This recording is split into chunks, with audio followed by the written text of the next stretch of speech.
All right. Hello, everybody. Welcome back. So we are continuing with my read aloud of Midnight Sun by Stephenie Meyer. We are going to be continuing with chapter 13, which is called Another Complication. Now, at the time of this recording, I just finished reading chapter 12, which is called Complication. Now, this is called Another Complication. And I personally feel chapter 12 was a very unnecessary chapter. It wasn't needed. It wasn't something that was necessarily needed to be there, and it could have easily been combined with this chapter, chapter 13, which is titled Another Complication. But you're going to know why I think that way as I read this chapter for you all. And I don't know when this is going to get posted, but when it does, you'll see why I personally feel that chapter 12 and 13 could have been combined together and have been, the same effect. But before we begin the reading, I just have to make the quick disclaimer that I do not own any of the text being presented here, nor am I trying to present any of the text as my own. This is just simply a read aloud that I'm doing on this channel for entertainment purposes, and it's all in fair use, and Midnight Sun is owned by Stephenie Meyer. So we're going to continue with Midnight Sun by Stephenie Meyer. Chapter 13, Another Complication. I did not feel the usual guilt when I returned to Bella's room that night, though I knew I should, but it felt like the correct course of action, the only right thing to be doing. I was there to burn my throat as much as possible. I would train myself to ignore her scent. It could be accomplished. I would not allow this to be a difficulty between us. Easier said than done, but I knew this helped. Practice. Embrace the pain. Let that be the strongest reaction. Beat the element of desire entirely out of myself. There was no peace in Bella's dreams, and no peace for me, watching her twitch restlessly and hearing her whisper my name over and over. The physical pull, that overwhelming chemistry from the darkened classroom was even stronger here in her night black bedroom. Though she was not aware of my presence, she seemed to feel it too. She woke herself more than once. The first time she did not open her eyes. She merely buried her head under her pillow and groaned. That was good luck for me. A second chance I didn't deserve, since I didn't put it to good use and leave as I should have. Instead, I sat on the floor in the farthest dark-shadowed corner of the room and trusted that her human eyes would not spot me here. She didn't catch me, even the time that she got up and stalked to the bathroom for a glass of water. She moved angrily, perhaps frustrated that sleep still evaded her. I wished there was some action I could take, as before with the warm blanket from the cupboard, but I could only watch as I burned, useless to her. It was a relief when she finally sank into a dreamless unconsciousness. I was in the trees when the sky lightened from black to gray. I held my breath, this time to keep the scent of her from escaping. I refused to let the pure morning air erase the ache in my throat. I listened to Breakfast with Charlie, struggling again to find the words in his thoughts. It was fascinating. I could guess at the reasons behind the words he said aloud, almost feel his intentions, but they never resolved into full sentences the way everyone else's thoughts did. I found myself wishing that his parents were still alive. It would be interesting to trace his genetic trait further back. The combination of his inarticulate thoughts and his spoken words were enough for me to piece together his general mindset this morning. He was worried about Bella, physically and emotionally. He felt similarly concerned about the idea of Bella roaming Seattle alone as I would, not quite so maniacally. Then again, his information was not as up to date as mine. He had no idea that the number of close calls she'd lived through recently. She would reply to him very carefully, but it was only technically not a lie. She was obviously not planning to tell him about her change of plans, or about me. Charlie was also worried about the fact that she wasn't going to the dance on Saturday. Was she disappointed about this? Was she feeling rejected? Were the boys at school cruel to her? He felt helpless. She didn't look depressed, but he suspected that she would hide anything negative from him. He resolved to call her mother during the day and ask for advice. At least, that was what I thought he was thinking. I might have misconstrued parts. I retrieved my car while Charlie loaded his. As soon as he had driven around the corner, I pulled into the driveway to wait. I saw the curtain twitch in her window and then heard her stumbling footsteps race down the stairs. I stayed in my seat, rather than get out to hold the door for her as I perhaps should have.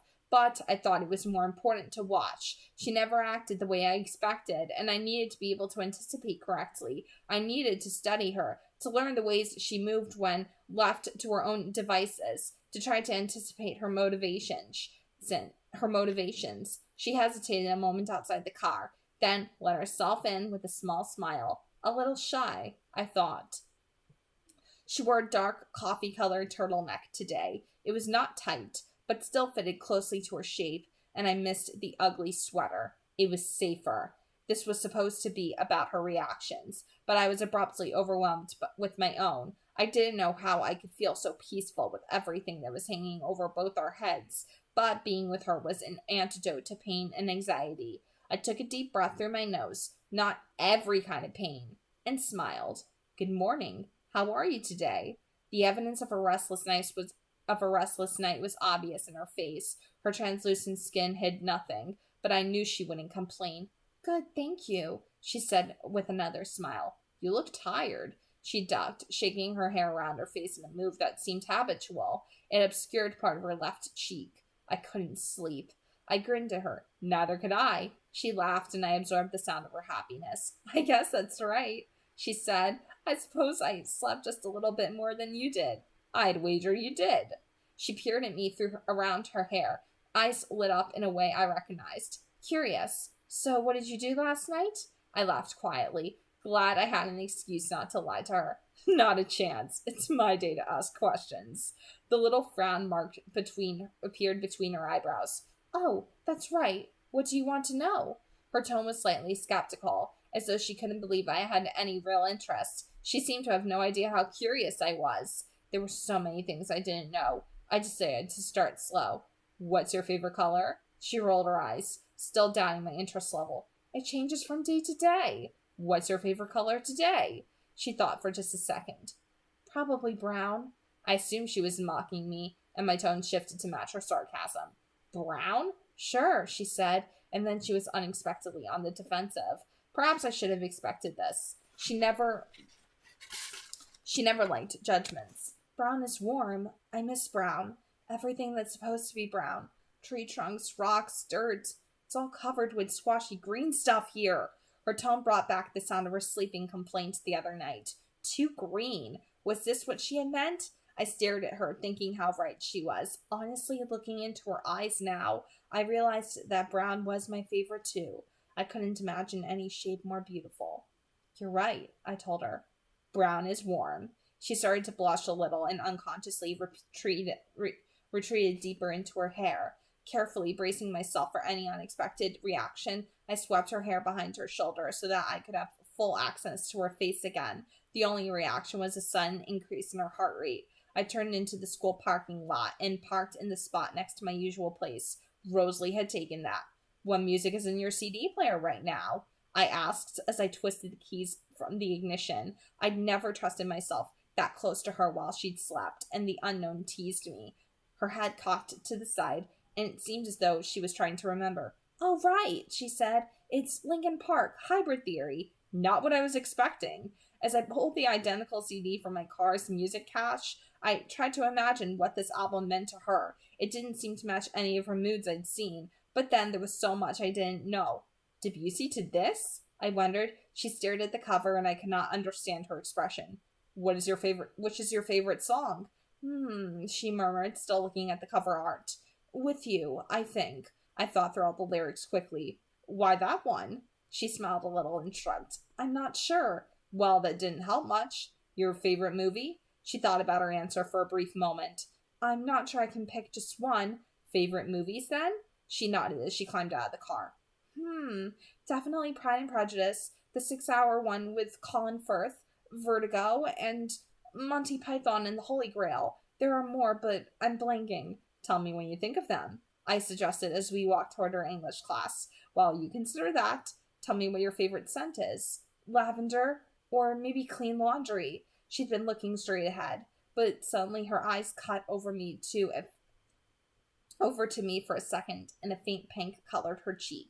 Was there more? I prompted. wondering what that look meant. No, just those. I wasn't sure why she would omit part of her answer to such a simple query, but I'd rather thought she had. What candy do you like best? On this, she was very decided. Black licorice and Sour Patch Kids. I smiled at her enthusiasm. We were at her classroom now, but she hesitated at the door. I, too, was in no hurry to separate from her.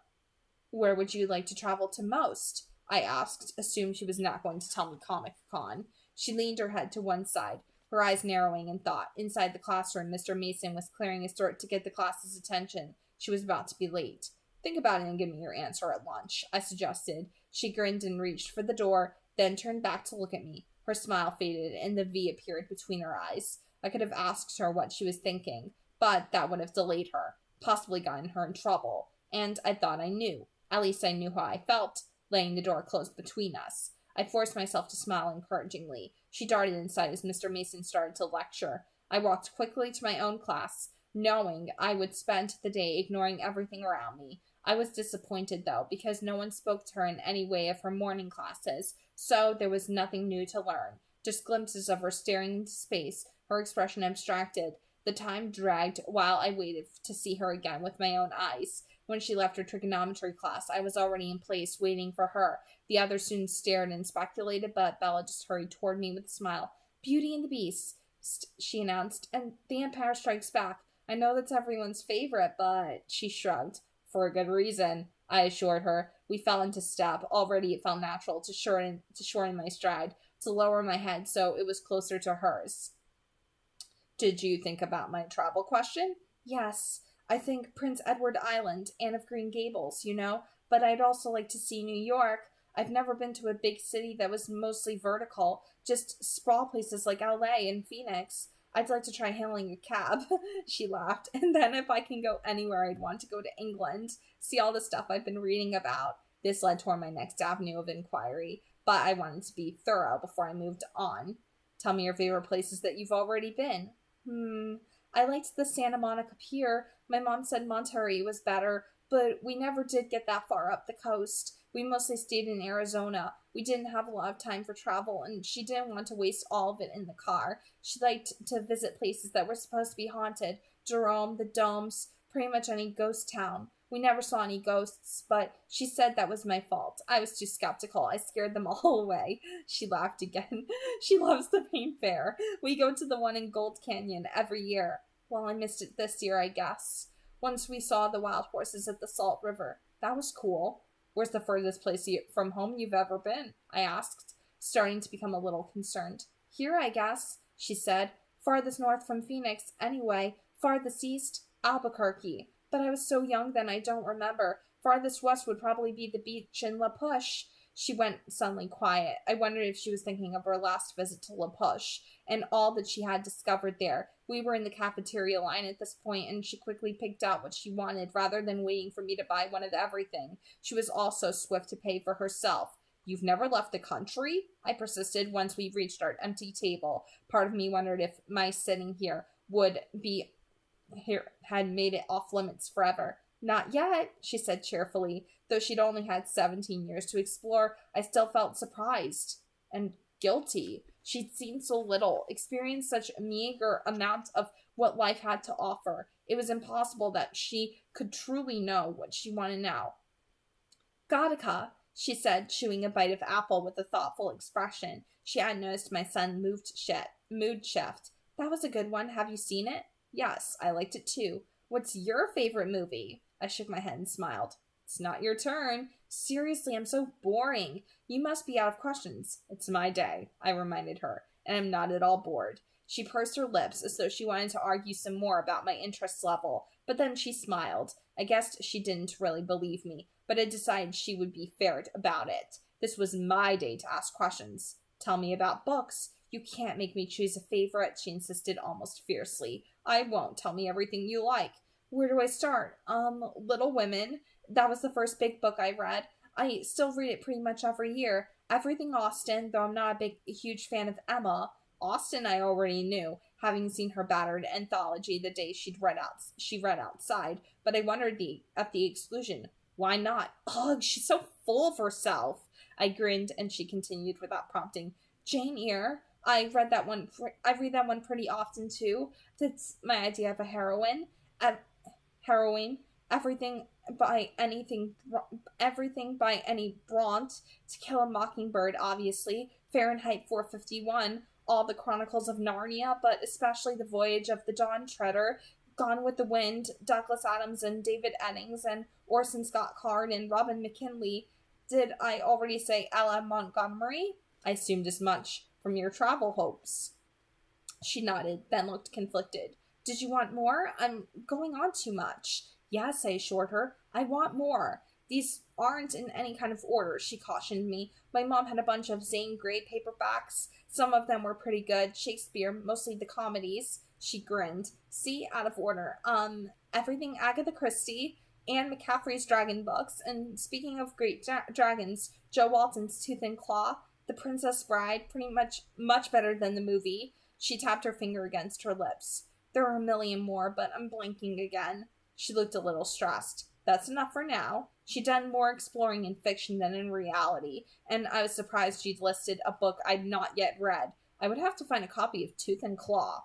I could see elements of the stories in her makeup, characters that had shaped the context of her world. There was a bit of Jane Eyre in her, a portion of Scout Finch and Jo March, a measure of Eleanor Dashwood, and Lucy Pevensey. I was sure I would find more connections as I learned more about her. It was like putting together a puzzle, one with hundreds of thousands of pieces, and no depiction of the complete image to serve as a guide, time-consuming, with many false leads. But ultimately, I would be able to see the whole picture. She interrupted my thoughts. Somewhere in Time. I love that movie. I can't believe I didn't think of it right away.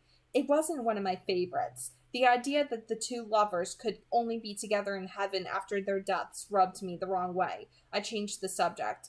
Tell me about the music you like. She paused to swallow again. Then, unexpectedly, she blushed. What's wrong? I asked. Well, I'm not super musical, I guess. The Linkin Park CD was a gift from Phil. He's trying to update my tastes. What were you into pre-Phil? She sighed, lifting her hands helplessly. I just listened to what my mom had. Classical music? Sometimes. And other times, Simon and Garfunkel, Neil Diamond, Joni Mitchell, John Denver, that kind of thing. She's like me. She listens to what her mother listened to. She liked to do sing-alongs on her road trips. Suddenly, the asymmetrical dimple appeared with her wide grin. Remember those definitions of scary we talked about before? She laughed. Until you've heard my mom and me trying to hit the high notes in the Phantom of the Opera soundtrack, you've never known true fear. I laughed with her, but wished I could see and hear that. I imagined her on a bright road, winding through the desert, with the windows down, the sun bringing out the red in her hair. I wished I knew what her mother looked like, and even what kind of car it was, so my picture could be more precise. I wanted to be there with her, to listen to her sing badly, to watch her smile in the sun. Favorite TV show? I don't watch a lot of TV. I wondered if she was afraid to go into detail, worried again about me being bored. Maybe a few softball questions would relax her. Coke or Pepsi? Diet Pepper. Favorite ice cream? Cookie dough. Pizza? Cheese. Boring but true. Football team? Pass? Basketball? She shrugged. I'm not really a sports person. Ballet or opera? Ballet, I guess. I've never been to the opera. I was not unaware that this list I was compiling had a use besides just learning to understand as much as I could of her. I was also learning things that might please her, gifts I might give her, places I could take her, little things and bigger things. It was presumptuous in the extreme to imagine that I could never have that kind of standing in her life. But how I wished. What's her favorite gemstone?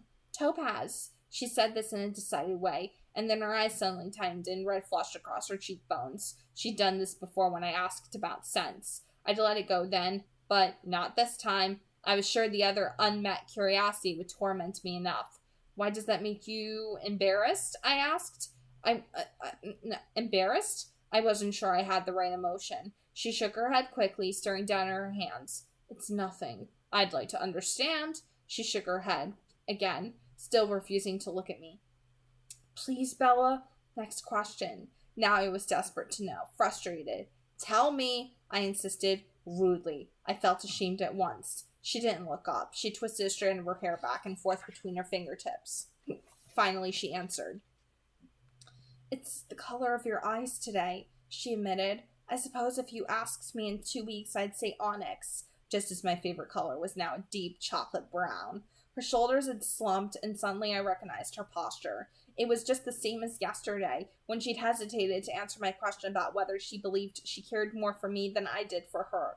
I'd put her in the same position again, of confirming her interest in me without receiving an assurance in return. Cursing my curiosity, I returned to my question. Perhaps my obvious fascination with every detail of her personality would convince her of the obsessive level of my interest. What kinds of flowers do you like? Dahlias for looks, lavender and lilac for fragrance. You don't like to watch sports, but did you ever play on a team? Just in school when they made me. Your mother never put you on a soccer team? She shrugged. My mom liked to keep the weekends open for adventures. I did Girl Scouts for a while, and once she put me in a dance class, but that was a mistake. She raised her eyebrows as if daring me to doubt her. She thought it would be convenient because it was close enough for me to walk there after school, but no convenience was worth the mayhem. Mayhem, really? I asked skeptically. If I had Miss Kamenev's number, she would corroborate my story. She looked up suddenly. All around us, the other students were gathering their things. Had time passed so quickly? She stood in response to the commotion, and I rose with her, gathering her trash onto the tray while she slung on her backpack. She reached as if to take the tray from me. I've got it, I said. She huffed quietly and a little exasperated. She still didn't like being taken care of. I couldn't focus on my still unanswered questions as we walked to biology. I was remembering yesterday, wondering if that same tension, with the yearning and the electricity, would be present today. And sure enough, as soon as the lights went off, all the same overwhelming cravings returned. I had positioned my chair farther from hers today, but it didn't help. There was still that selfish part of me arguing that holding her hand would not be so wrong, even suggesting that this might be a good way to test her reactions, to prepare myself for being alone together. I tried to ignore the selfish voice and the temptation as best I could. Bella was trying too, I could tell. She leaned forward, chin propped against her arms, and I could see her fingers gripping under the edge of the desk so tightly that her knuckles were white. It made me wonder what precise temptation she was struggling against. Today she didn't look at me. Not once. There was so much I didn't understand about her. So much I couldn't ask. My body was ever so slightly leaning toward her now. I pulled myself back. When the lights came back on, Bella sighed. And if I'd had to guess, I would have named her expression relief. But relief from what? I walked beside her to her next class, fighting the same internal battle as the day before. She stopped at the door and looked up at me with her clear, deep eyes. What was the expectation? Or confusion? An invitation or a warning? What did she want? This is just a question, I told myself as my hand reached out to her of its own volition. Another kind of question. Braced, not breathing, I just let the back of my hand graze the side of her face, from her temple to her narrow jaw. Like yesterday, her skin warmed to my touch. Her heart beat faster. Her head tilted just a fraction of a centimeter as she leaned into my caress. It was another kind of answer. I walked away from her quickly again, knowing that this one aspect of my self-control was compromised, my hands smarting in the same painless way. Emmett was already seated when I arrived at the Spanish classroom. So was Ben Cheney. They were not the only two to note my entrance. I could hear the other students' curiosity. Bella's name thought alongside mine. The speculation. Ben was the only human not thinking of Bella. My presence made him bristle a little, but he wasn't antagonistic. He'd already spoken to Angela and made a date for this weekend. Her reception of his invitation had been warm, and he was still riding the high. Though he was wary of my intentions, he was cognizant that I had acted as catalyst for his current happiness. As long as I stayed away from Angela, he had no problem with me. There was even a hint of gratitude, though he had no idea this was exactly the outcome I desired too. He seemed a clever boy. He rose in my estimation. Bella was in gym, but as in the second half of yesterday's class, she did not participate. Her eyes were far away whenever Mike Noonan turned to look at her. She was obviously elsewhere in her head. Mike guessed that anything he had to say to her would be unwelcome. Guess I never really had a chance, he thought, half resigned, half sullen. How did it even happen? It was like overnight. Guess when Colin wants something, it doesn't take him long to get it. The images that followed, his ideas of what I'd gotten, were offensive. I stopped listening. I didn't like his perspective, as though Bella had no will of her own. Surely she'd been the one to choose, hadn't she? If she had ever asked me to leave her alone, I would have turned around and walked the other way, but she'd wanted me to stay, then and now. My thoughts drifted back to check in on the Spanish classroom, and they naturally tuned into the most familiar voice, but my mind was tangled around Bella as usual, so for a moment I didn't realize what I was hearing, and then my teeth clamped together so hard that even the humans near me heard. One boy looked around for the source of the cracking sound. Oops, Emmett thought. I curled my hands into fists and concentrated on staying in my seat. Sorry, I was trying not to think about that. I glanced at the clock, 15 minutes before I could punch him in the face. I didn't mean any harm. Hey, look, I took your side, right? Honestly, Jasper and Rose are just being silly, betting against Alice. It's the easiest wager I'll ever win. A wager about this weekend, whether Bella would live or die. 14.5 minutes. Emmett squirmed in his seat, well aware of what my total motionless indicated.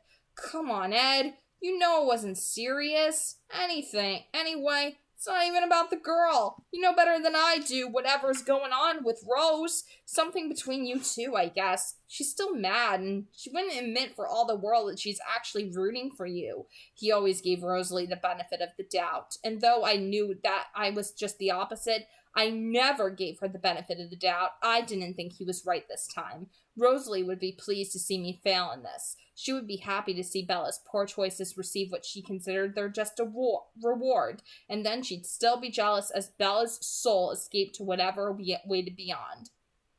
And Jazz? Well, you know, he's tired of being the weakest link. You're kind of too perfect with the self-control, and it gets annoying. Carlisle's different. Admit it, you're a little smug. 13 minutes! For Emmett and Jasper, this was just some sticky pit of quicksand I'd created for myself. Fail or succeed, to them, in the end, it was nothing more than another anecdote about me. Bella wasn't part of the equation. Her life was only a marker in the bet they'd made. Don't take it personally. Was there another way? 12.5 minutes! You want me to back out of it? I will. I sighed and let the rigidity of my pose relax. What was the point of stoking my anger? Should I blame them for their inability to understand? How could they? How meaningless it all was. Infuriating, yes, but would I have been any different if it hadn't been my life that had changed? If it hadn't been about Bella? Regardless, I didn't have time to fight with Emmett now. I would be waiting for Bella when she was done with Jim. So many more pieces to the puzzle I needed to discover. I heard Emmett's relief as I darted out the door at the first sound of the bell, ignoring him. When Bella walked through the gymnasium door and saw me, a smile spread across her face. I felt the same relief I had in the car this morning. All my doubts and torments seemed to lift from my shoulders. I knew that they were still very real, but the weight was so much easier to carry when I could see her. Tell me about your home, I said as we walked to the car. What do you miss? My house, or Phoenix, or do you mean here? All of those. She looked at me questioningly. Was I serious? Please, I asked as I held her door for her. She raised one eyebrow as she climbed in, still doubting. But when I was inside and we were alone again, she seemed to relax. Have you never been to Phoenix? I smiled. No. Right, she said. Of course, the sun. She speculated about that silently for a moment. It creates some kind of a problem for you? Indeed. I wasn't about to try to explain that answer. It was really something that had to be seen to be understood. Also, Phoenix was a little too close for comfort to the lands the aggressive southern clans claimed, but that wasn't a story I wanted to get into either. She waited, wondering if I would elaborate. So tell me about this place I've never seen, I prompted. She considered for a moment. The city is mostly very flat, not much taller than 1 or 2 stories. There are a few baby skyscrapers downtown, but that was pretty far away from where I lived. Phoenix is huge. You can drive through suburbs all day. Lots of stucco and tile and gravel. It's not all soft and squishy like it is here. Everything is hard and most things have thorns. But you like it. She nodded with a grin. It's just so open. Just all sky. The things we call mountains are really just hills. Hard, thorny hills. But most of the valley is a big, shallow bowl, and it feels like it's filled with sunlight all the time. She illustrated the shape with her hands. The plants are like modern art compared to the stuff here. Lots of angles and edges, mostly spiky. Another grin. But they're all open too. Even if there are leaves, they're just feathery, sparse things. Nothing can really hide there. Nothing keeps the sun out. I stopped the car in front of her house. My usual spot. Well, it does rain occasionally, she amended, but it's different there. More exciting. Lots of thunder and lightning and flash floods. Not just the nonstop drizzle thing, and it smells better there. That's the creosote. I knew the evergreen desert shrubs she referred to. I'd seen them through a car window in Southern California, only at night. They weren't much to look at. I've never smelled the scent of creosote, I admitted. They only smell in the rain. What is it like? She thought about that for a moment. Sweet and bitter at the same time. A little like resin, a little like medicine, but that sounds bad. It smells fresh, like clean desert. She chuckled. That's not helpful, is it? On the contrary. What else have I missed not visiting Arizona? Saguaros, but I'm sure you've seen pictures. I nodded. They're bigger than you'd expect when you see them in person. It takes all the newbies by surprise. Have you ever lived anywhere with cicadas? Yes, I laughed. We were in New Orleans for a while. Then you know, she said. I had a job last summer at a plant nursery. The screaming, it's like nails on a chalkboard. It drove me crazy. What else? The colors are different. The mountains, hills or whatever, are mostly volcanic. Lots of purple rock. It's dark enough that it holds a lot of heat from the sun. So does the blacktop. In the summer, it never cools off. Frying an egg on the sidewalk is not an urban myth. There's lots of green from the golf courses. Some people keep lawns too, though I think that's crazy. Anyway, the contrast in colors is cool. What's your favorite place to spend time? The library, she grinned. If I hadn't already outed myself as a huge nerd, I guess that makes it obvious. I feel like I've read every fiction book in the little branch near me. The first place I went when I got my license was the Central Library downtown. I could live there. Where else? In the summer, we'd go to the pool at Cactus Park. My mom had me in swimming lessons before I could walk. There was always some story in the news about a toddler drowning, and it freaked her out. In the winter, we'd go to a Roadrunner park. It's not huge, but it had a little lake. We'd sail paper boats when I was a kid. Nothing very exciting, like I've been trying to tell you. I think it sounds lovely. I don't remember much about my childhood. Her teasing smile faded and her eyebrows pulled together. That must be difficult and strange. It was my turn to shrug. It's all I know. Certainly nothing to worry about. She was quiet for a long time, turning this over in her head. I waited out her silence as long as I could stand it before I finally asked, "What are you thinking?" Her smile was more subdued now. "I have a lot of questions, but I know." We spoke the words simultaneously. Today is my day. Today is your day. Our laughs were synchronized now, too, and I thought how strangely easy it was to be with her this way, just close enough. The danger felt far away. I was so entertained I was nearly oblivious to the pain in my throat, though it was not dull. It just wasn't as interesting to think about as she was. "Have I sold you on Phoenix yet?" she asked after another quiet moment. "Perhaps I need a bit more persuasion," she considered. "There's this one kind of acacia tree. I don't know what it's called. It looks like all the others, thorny, half-dead." Her expression was suddenly full of longing.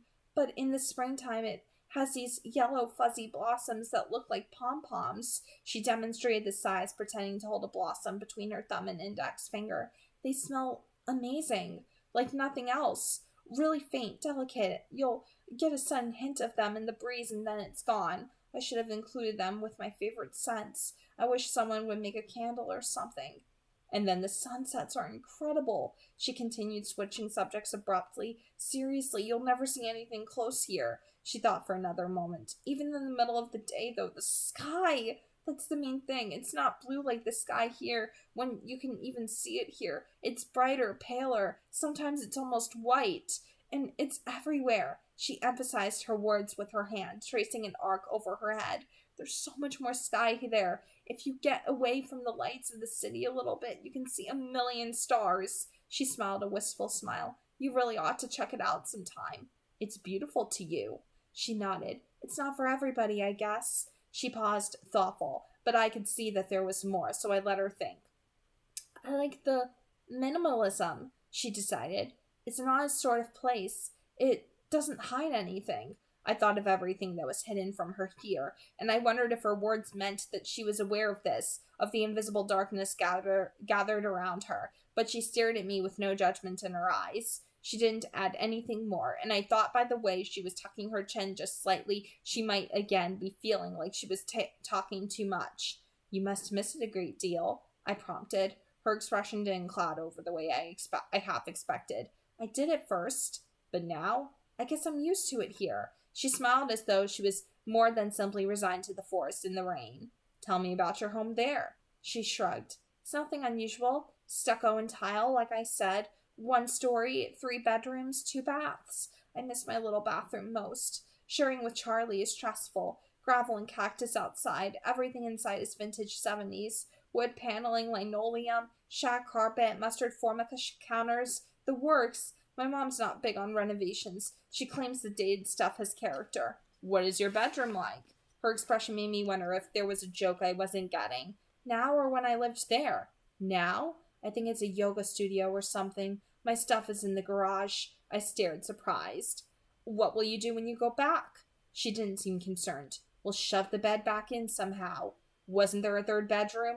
That's her craft room. It would take an act of God to make space for a bed in there. She laughed blithely. I would have thought she'd been planning to spend more time with her mother, but she spoke as though her time in Phoenix was past rather than future. I recognized the feeling of relief this engendered, but tried to keep it off my face. What was your room like when you lived there? A minor blush.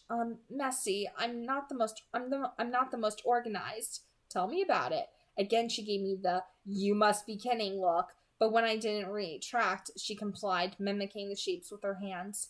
It's a narrow room, twin bed on the south wall and dresser on the north under the window, with a pretty tight aisle in between. I did have a little walk-in closet, which would have been cool if I could have kept it tidy enough to be able to actually walk into it. My room here is bigger and less of a disaster, but that's because I haven't been here long enough to make a serious mess. I made my face smooth, hiding the fact that I knew very well what her room was like here, and also my surprise that her room in Phoenix had been much more cluttered.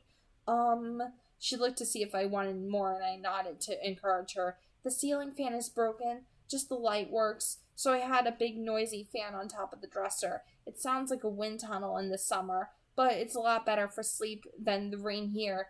The sound of the rain isn't consistent enough.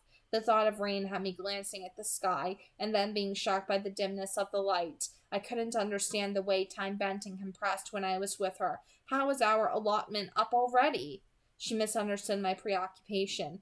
Are you finished? She asked, sounding relieved. Not even close, I told her, but your father will be home soon. Charlie! She gasped, as though she'd forgotten that he existed. How late is it? She looked at the dashboard clock as she asked. I stared at the clouds. Though they were thick, it was obvious where the sun must be behind them.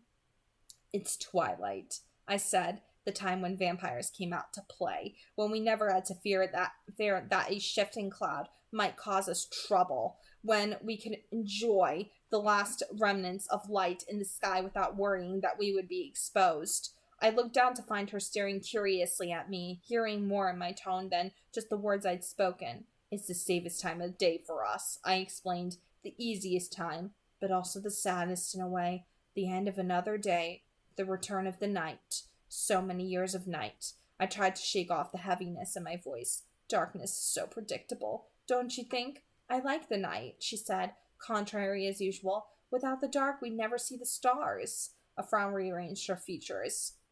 Not that you see them much here. I laughed at her expression, still not entirely reconciled to Forks. I thought of the stars she'd described in Phoenix and wondered if they were like the stars in Alaska, so bright and clear and close. I wish that I could take her there tonight so we could make the comparison, but she had a normal life to lead. Charlie will be here in a few minutes, I told her. I could just hear a hint of his mind, perhaps a mile out, driving slowly this way. His mind was on her. So unless you want to tell him that you'll be with me Saturday... I understood that there were many reasons Bella wouldn't want her father to know about our involvement. But I wished, not just because I needed that extra encouragement to keep her safe, not just because I thought the threat to my family would help control my monster. I wish she would want her father to know me, want me to be part of the normal life she led. Thanks, but no thanks, she said quickly. Of course it was an impossible wish, like so many others. She started to organize her thoughts as she prepared to leave. So, is it my turn tomorrow then? She asked. She glanced up at me with bright, curious eyes. Certainly not. I told you I wasn't done, didn't I? She frowned, confused. What more is there? Everything. You'll find out tomorrow. Charlie was getting closer. I reached across to open her door and heard her heart start thumping loudly and unevenly.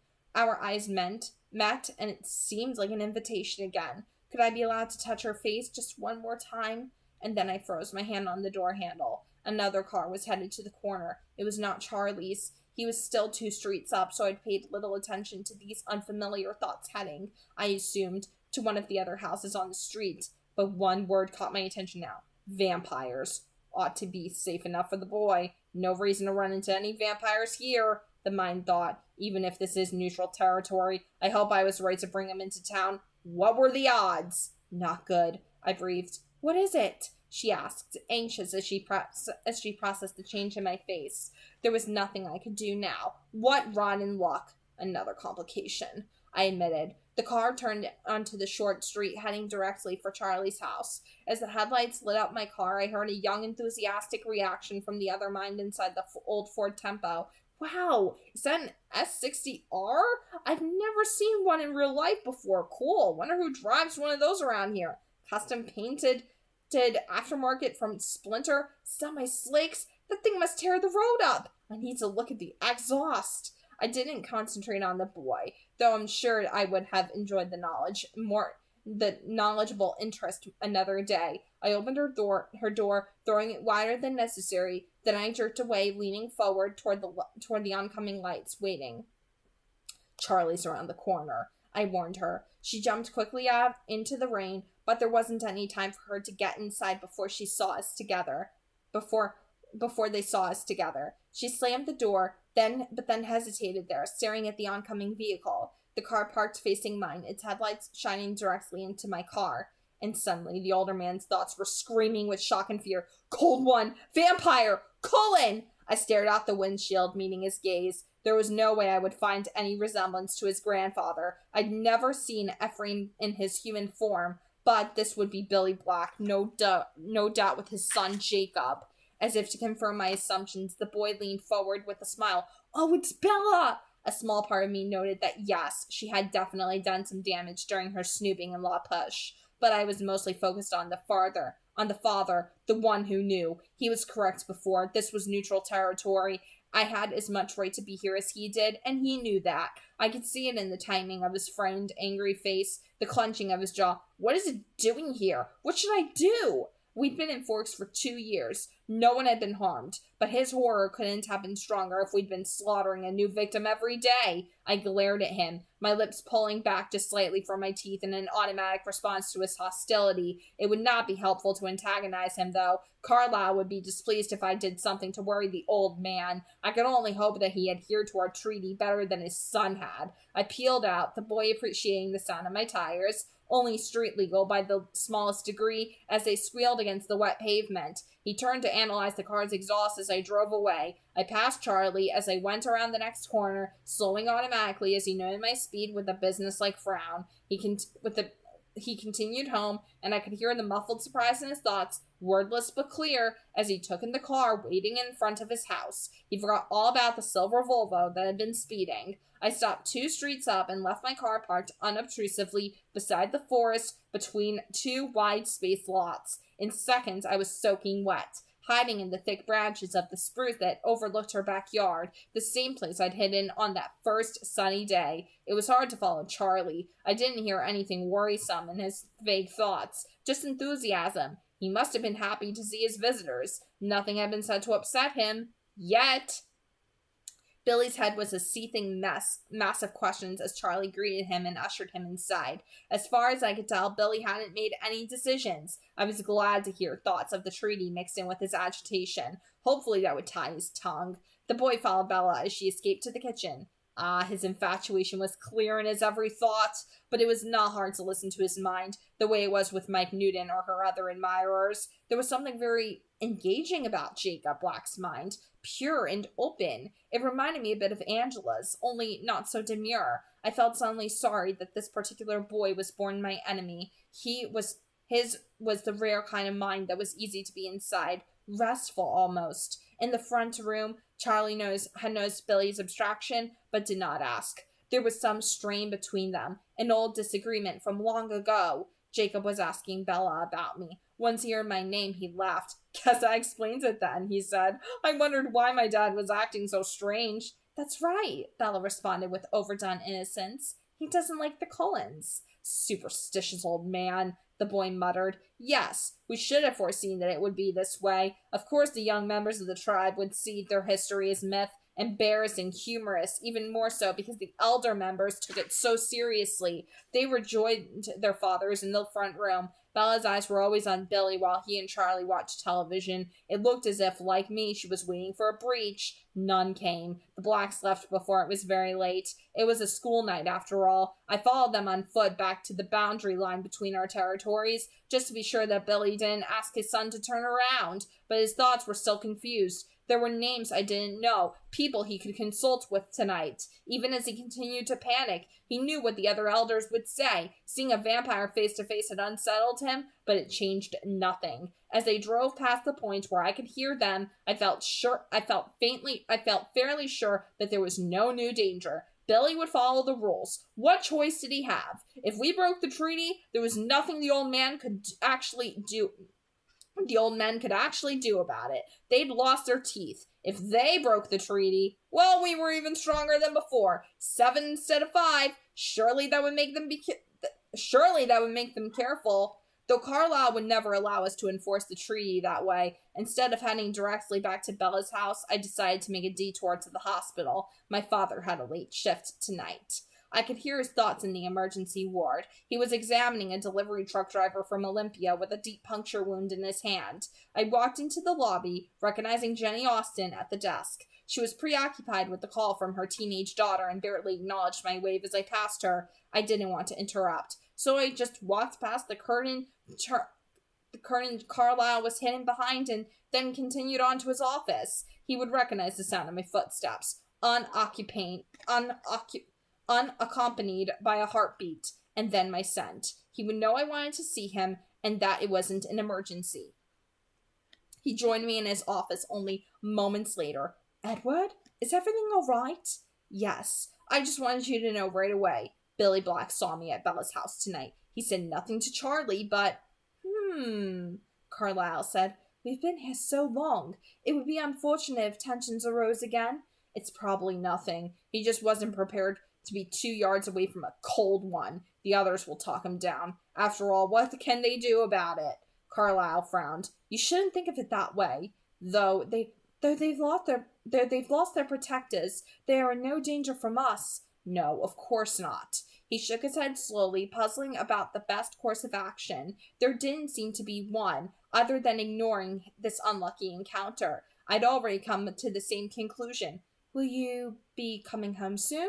Carlisle asked suddenly. I felt ashamed as soon as he voiced his question. Is Esme very upset with me? Not upset with you.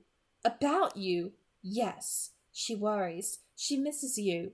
I sighed and nodded. Bella would be safe enough inside her house for a few hours. Probably. I'll go home now. Thank you, son. I spent the evening with my mother, letting her fuss over me a bit. She made me change into dry clothes, more to protect the floors she'd spent so much time finishing than anything else. The others had cleared out, and I saw that this was her request. Carlisle had called ahead. I appreciated the quiet. We sat at the piano together and I played as we talked. "How are you, Edward?" was her first question. It wasn't a casual query. She was anxious about my answer. "I'm not entirely sure," I told her honestly. "It's up and down." She listened to the notes for a moment, occasionally touching a key that would harmonize with the tune. "She causes you pain." I shook my head. "I caused my own pain. It's not her fault." "It's not your fault either." "I am what I am." "And that's not your fault." I smiled humorlessly. "You blame Carlisle?" "No." "Do you?" "No." "Then why blame yourself?" I didn't have a ready answer. Truly, I did not resent Carlisle for what he had done, and yet, didn't someone have to be to blame? Wasn't that person me? I hate to see you suffer. It's not all suffering. Not yet. This girl, she makes you happy? I sighed. Yes. When I'm not getting in my own way, she does indeed. Then that's all right. She seemed relieved. My mouth twisted. Is it? She was silent, her thoughts analyzing my answers, picturing Alice's face, thinking of her visions. She was aware of the wager, and also that I knew about it. She was upset with Jasper and Rose. What will it mean for him if she dies? I cringed, yanking my fingers off the keys. I'm sorry, she said swiftly. I didn't mean to. I shook my head, and she fell silent. I stared at my hands, cold and sharp-angled, inhuman.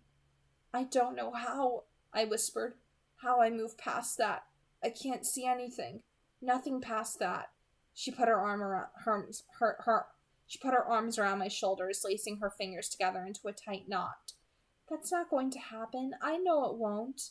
I wish I could be as sure. I stared at her hands, so much like mine, but not. I couldn't hate them the same way. They were stone too, but not a monster's hands. They were a mother's hands, kind and gentle. I am sure you won't hurt her.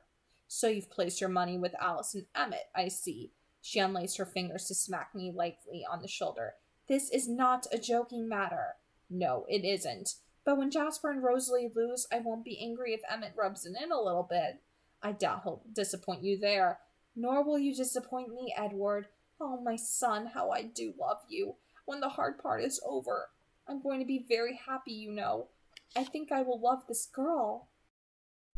I looked at her with raised eyebrows. You wouldn't be so cruel as to keep her from me, would you? Now you sound just like Alice. I don't know why you fight her on anything. Easier to embrace the inevitable. I frowned but started playing again. You're right, I said after a moment. I won't hurt her. Of course you won't. She kept her arms around me, and after a few moments I laid my head against the top of hers. She sighed and hugged me tighter. It made me feel vaguely childlike. As I had told Bella, I didn't have memories of being a child. Nothing concrete. But there was a kind of sense memory in the feeling of her arms around me. My first mother must have held me too, and must have comforted me in the same way. When the song was finished, I sighed and straightened up. You'll go to her now? Yes. She frowned, confused. What do you do all night? I smiled. Think, and burn, and listen. She touched my throat. I don't like that this causes you pain. That's the easiest part. It's nothing, really. And the hardest part? I thought about that for a moment. There were lots of answers that could be true, but one felt the most true. I think that I can't be human with her.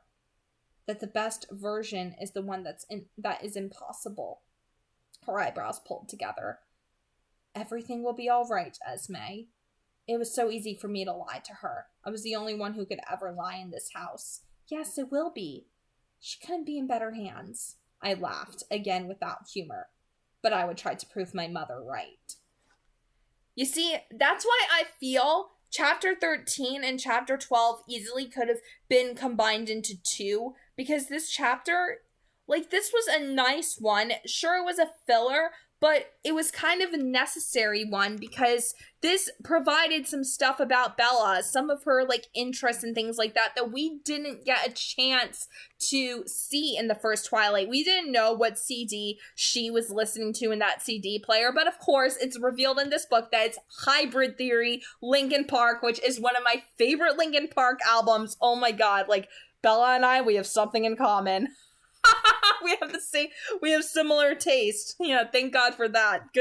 Good taste, Stephenie Meyer. You and I, we have something in common there, because I looked up her blog, and she is a lot like me in the sense that we both can't write without like some type of music playing in the background, that we find inspiration in different pieces of music, poetry, and we really sort of form playlists around the types of books that we're reading and writing. And I'm glad that she thinks the same way I do, and that she has music from Linkin Park's Hybrid Theory album on the playlist for the first Twilight book, as well as like Midnight Sun, which, I mean, you go to her blog, she has full playlists listed for all of her books that are on her website that are featured. Like, she has playlists for the entire Twilight saga on there that you can listen to on her Spotify. Like, the fact that she shares that with people is just the sweetest freaking thing. I freaking love Stephenie Meyer. Like, her and I, we really are very similar. We think a very similar way, I can say.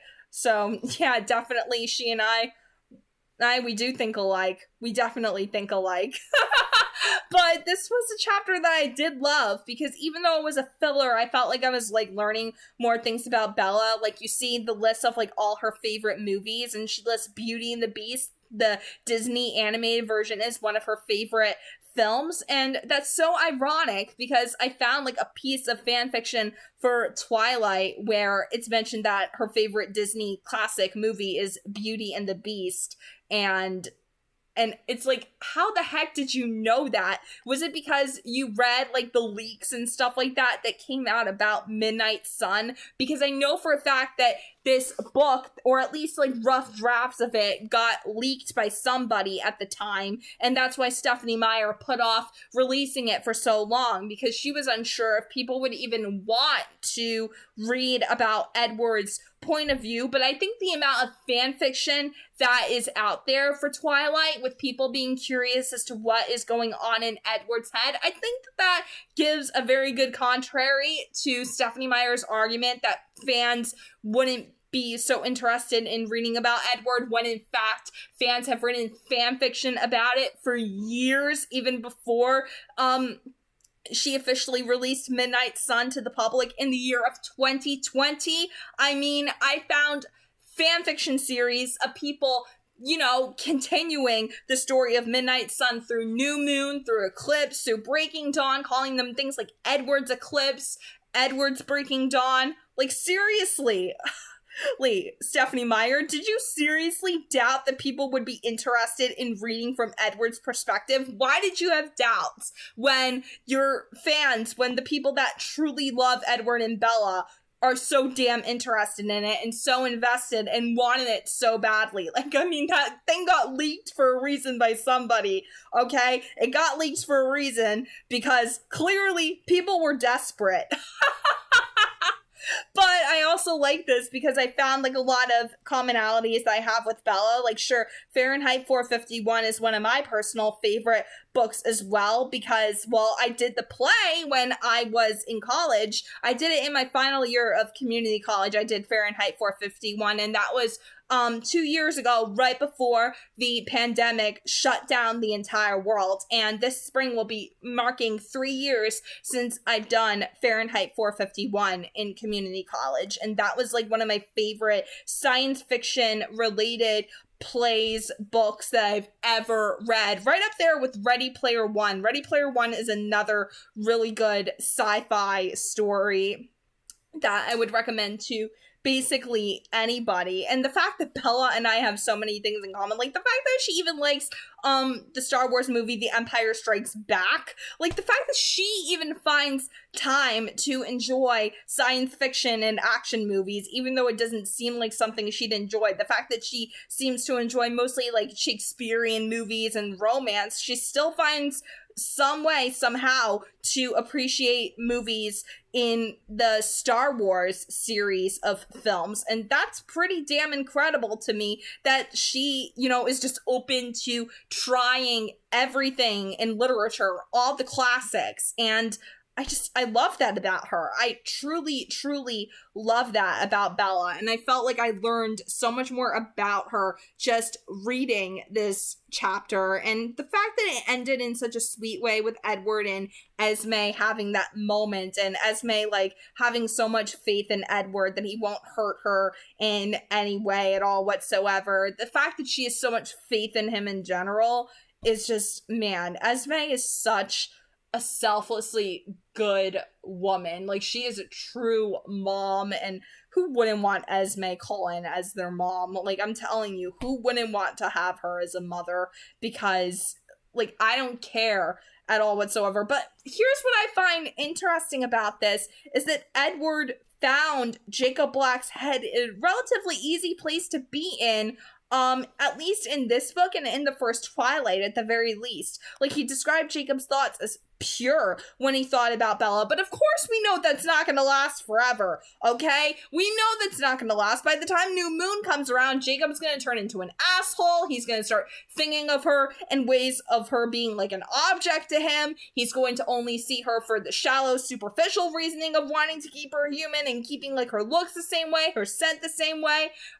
He's not going to see her as his Bella anymore. Why? Because she's not going to be physically the same? Come on, Jacob Black. Like, seriously, how the hell could transforming into a wolf change him that much so quickly? Like, I'm sorry, but for some reason, I have a very hard time grasping the fact that Jacob couldn't keep, like, his sense of, like, purity with his thoughts and everything after he turned into a wolf. Like, why the hell did he have to change so much? Like, why did he suddenly have to become so prejudiced, so hateful towards the Cullens after he became a wolf? Like, that's just something that I personally feel is ridiculous. Like, you don't have to conform to thinking the same way as everybody else does. Come on, Jacob. Have a pair of balls and stick to your guns and just, like, you know, stop allowing your family's personal prejudices to get in your way of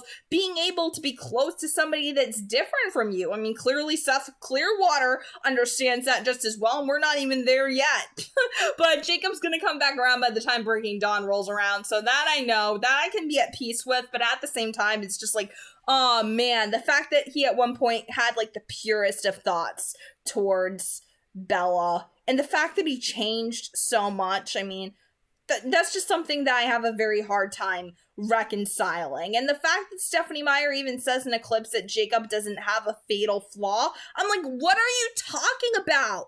Like, stop acting like he doesn't have a fatal flaw, because clearly he does. Stop being so biased towards him. Like, obviously, you know, her editor is totally Team Jacob, but I don't know how Stephenie Meyer truly feels. Like, just because she says Jacob doesn't have a fatal flaw, I don't think that she's entirely Team Jacob, simply because she did have Edward and Bella be the ultimate end game in the end. So clearly, you know, Stephenie Meyer, I don't know if she has a specific bias towards Jacob or not, or clearly those are the fans that are very, like, begrudging, because I know that a lot of her fans are very begrudging towards her, calling her racist, homophobic, all this stuff. But I'm like, first of all, you don't know her head, you don't know where she's at, and truthfully, honestly, I don't know her personally, so I cannot judge her and say those things about her. So let's not jump the gun just yet and make our own presumptions about Stephenie Meyer, her thoughts, her mind, anything at all whatsoever. Let's be dead honest there. Stop making such judgments about somebody just because they don't put